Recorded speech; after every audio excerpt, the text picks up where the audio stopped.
ಜಿಲ್ಲಾ ಹಂತದಲ್ಲಿರುವ ತಜ್ಞ ಪಶುವೈದ್ಯಕೀಯ ಪಾಲಿಕ್ಲಿನಿಕ್ಗಳನ್ನು ತಾಲೂಕು ಹಂತಕ್ಕೆ ವಿಸ್ತರಿಸಲು ಕ್ರಮ ವಹಿಸಲಾಗುವುದು. ಪ್ರಥಮ ಹಂತದಲ್ಲಿ ರಾಜ್ಯದ ಆಯ್ದ 20 ತಾಲೂಕುಗಳ ಪಶು ಆಸ್ಪತ್ರೆಗಳನ್ನು ಪಾಲಿಕ್ಲಿನಿಕ್ಗಳನ್ನಾಗಿ ಮೇಲ್ದರ್ಜೆಗೇರಿಸಲು 10 ಕೋಟಿ ರೂಪಾಯಿ ಒದಗಿಸಲಾಗುವುದು.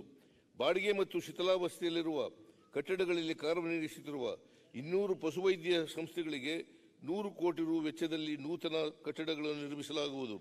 ರಾಜ್ಯದಲ್ಲಿ ಪಾರಂಪರಿಕವಾಗಿ ಕುರಿ ಮೇಕೆ ಸಾಕಾಣಿಕೆಯನ್ನು ವಲಸೆ ಮುಖಾಂತರ ಕೈಗೊಳ್ಳುತ್ತಿರುವ ಕುರಿಗಾರರ ಹಿತರಕ್ಷಣೆಗಾಗಿ ಈ ಕೆಳಕಂಡ ಕ್ರಮಗಳನ್ನು ಕೈಗೊಳ್ಳಲಾಗುವುದು.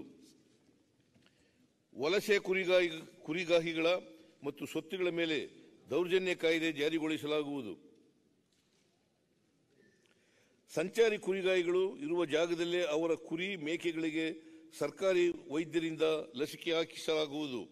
ಸಂಚಾರಿ ಕುರಿಗಾಹಿಗಳಿಗೆ ಗುರುತಿನ ಚೀಟಿ ವಿತರಿಸಲು ಕ್ರಮ ಕೈಗೊಳ್ಳಲಾಗುವುದು.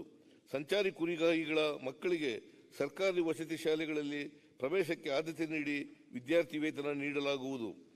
ಪುತ್ತೂರು ಪಶುವೈದ್ಯಕೀಯ ಕಾಲೇಜಿನ ಕಾಮಗಾರಿಗಳು ಮುಕ್ತಾಯದ ಹಂತದಲ್ಲಿದ್ದು ಪ್ರಸಕ್ತ ಸಾಲಿನಲ್ಲಿ ಕಾಲೇಜನ್ನು ಕಾರ್ಯಾರಂಭ ಮಾಡಲಾಗುವುದು.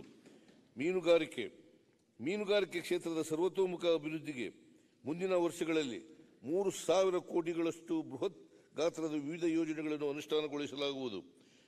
ಹೊನ್ನಾವರ ತಾಲೂಕಿನ ಮಂಕಿ ಕಾಸರಕೋಡದಲ್ಲಿ ಮೀನುಗಾರಿಕೆ ಸಂಶೋಧನಾ ಕೇಂದ್ರ ಸ್ಥಾಪನೆ ಮಾಡಲಾಗುವುದು. ಭದ್ರಾವತಿಯಲ್ಲಿ ಅತ್ಯಾಧುನಿಕ ಮೀನು ಮಾರುಕಟ್ಟೆ ಸ್ಥಾಪನೆ, ಅಕ್ವಾ ಪಾರ್ಕ್ಗಳ ಸ್ಥಾಪನೆ, ಭಟ್ಕಳ ತಾಲೂಕಿನ ಮುರುಡೇಶ್ವರದಲ್ಲಿ ಸುಸಜ್ಜಿತ ಮೀನುಗಾರಿಕೆ ಹೊರಬಂದರು ನಿರ್ಮಾಣ, ವಿಜಯಪುರದಲ್ಲಿ ಆಲ್ಮಟ್ಟಿಯಲ್ಲಿ ಒಳನಾಡು ಮೀನುಗಾರಿಕೆ